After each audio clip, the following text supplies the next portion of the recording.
আজি আকৌ আৰু এটা নতুন কবিতা লৈ আপোনালোকৰ মাজলৈ আহিছোঁ।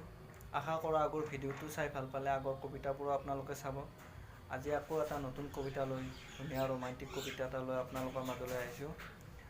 কবিতাটোৰ নাম হ'ল তুমি আহিলা শেৱালি ফুলালা।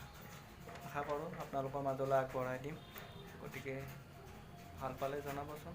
আকৌ তেতিয়া উৎসাহ পাম আপোনালোকৰ মাজলৈ আকৌ তেনেকুৱা নতুন কবিতা আগবঢ়াই দিবলৈ।